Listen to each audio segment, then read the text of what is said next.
तो आज हम लोग देखते हैं क्लास 8 हिंदी सब्जेक्ट का नीलू पाठ। ठीक है ना, जिसकी लेखिका है महादेवी वर्मा। ठीक है, तो ऑब्जेक्टिव क्वेश्चन देखते हैं। सबसे पहले वस्तुनिष्ठ प्रश्न, महादेवी वर्मा का जन्म और मृत्यु कब हुई। ठीक है ना, महादेवी वर्मा जैसे मैंने बताया नीलू चैप्टर की लेखिका है महादेवी वर्मा। तो उसका जन्म कब और कहाँ हुई बोला जा रहा है। जन्म 1907 ईस्वी में और मृत्यु 1987 ईस्वी में हुई थी। ठीक है, अगला क्वेश्चन है नीलू पाठ हिंदी साहित्य की कौन सी गद्य विद्या है। संस्मरण है। ठीक है ना, मतलब संस्मरण मीन्स नीलू पाठ जो है उसको महादेवी वर्मा अपने लाइफ में कुछ घटना घटी थी उसको याद करके ये नीलू पाठ के बारे में लिखी है। तो याद करके उसी को बोला जा रहा है संस्मरण। ठीक है ना, अगला है नीलू किस प्रजाति का कुत्ता था। नीलू जो है अल्सेशियन प्रजाति का कुत्ता था। ठीक है, अगला है लूसी की मृत्यु कैसे हुई।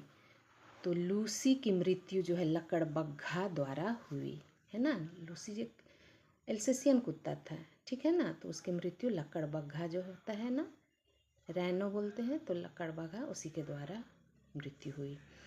अगला क्वेश्चन है निम्न शब्दों का संधि विच्छेद कर संधि का नाम लिखिए।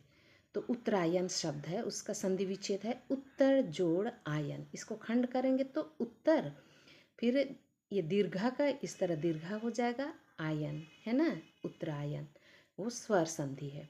कालांतर, काल जोड़ अंतर, स्वर संधि है ये भी।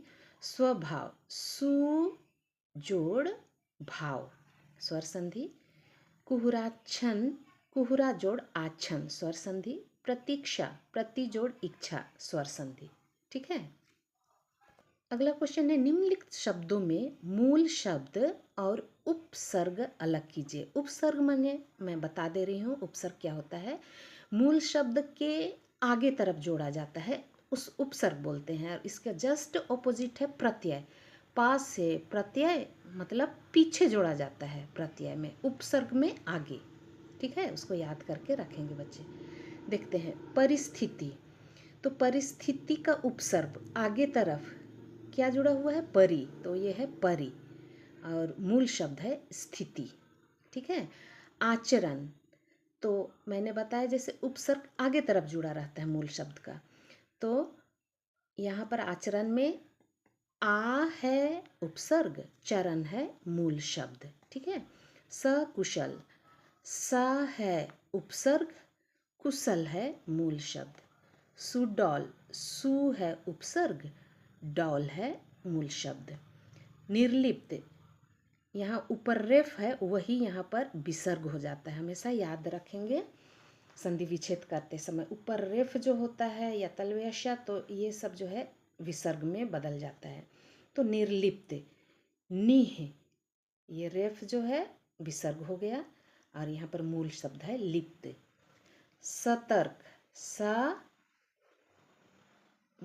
उपसर्ग है, तर्क जो है मूल शब्द है।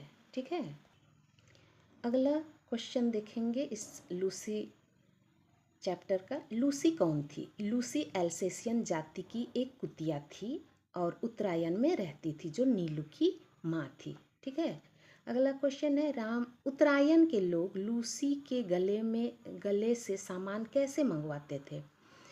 आंसर होगा उत्तरायण के लोग लूसी के गले में रुपया और सामान की सूची लिस्ट के साथ बांधते थे। लूसी दौड़कर जैसे ही दुकान पहुंचती, दुकानदार पैसा और पर्ची निकालकर लिस्ट देखकर सामान लूसी के गले में बांधता और लूसी सामान लेकर बर्फीला रास्ता पार कर लौट आती थी।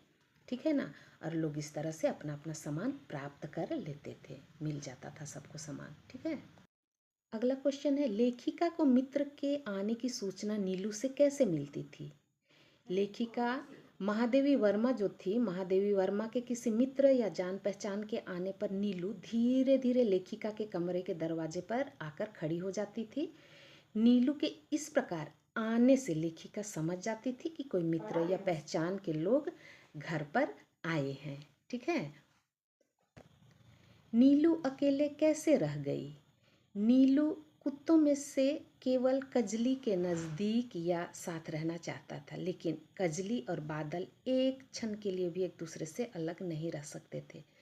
तो नीलू के जैसे ही यहाँ कजली और बादल जो है दूसरे कुत्ते हैं, वे ही लोग एक साथ रहते थे, तो बेचारा नीलू जो है अकेले पड़ जाता था, ठीक है ना।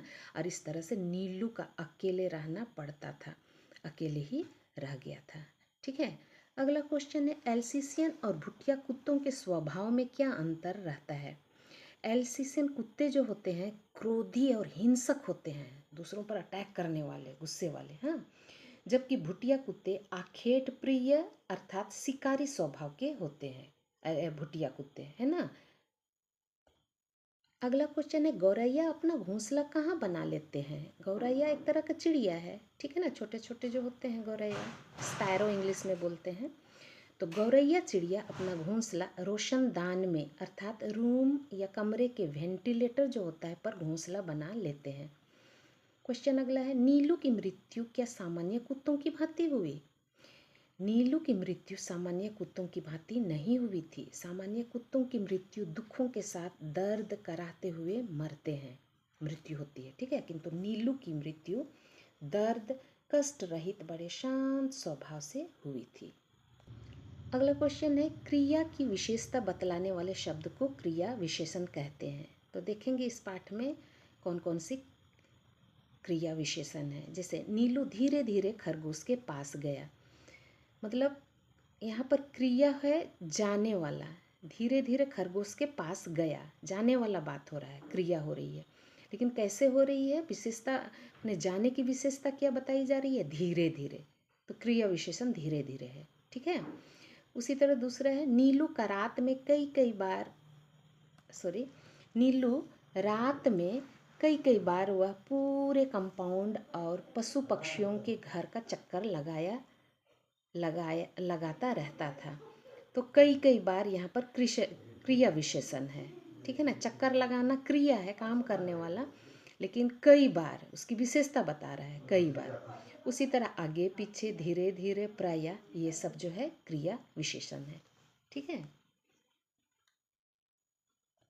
अगला है, निम्नलिखित मुहावरों का अर्थ लिखकर वाक्य में प्रयोग करो। कुत्ते की मौत मरना, ये एक मुहावरा है ना, उसका मतलब होता है बुरी मौत मरना, तो हम उसको वाक्य में बनाए हैं, आतंकवादियों का मरण कुत्ते की मौत होती है, ठीक है। अगला है, उत्तरायण होना। उत्तरायण का अर्थ होता है उन्नति या विकास करना, तो इसका हम सेंटेंस या वाक्य बनाए हैं, विद्यार्थी मन ध्यान से पढ़ाई लिखाई करेंगे तभी भविष्य में या जीवन में उत्तरायण होंगे, विकास करेंगे, उन्नति होंगे, ठीक है ना। अगला है, अवज्ञा करना। उसका अर्थ होता है आज्ञा न मानना। बच्चों को माँ पिताजी के बातों को मानना है, ना कि अवज्ञा करना है। आज्ञा नहीं मानना है ऐसी बात नहीं, बात मानना है, ठीक है ना।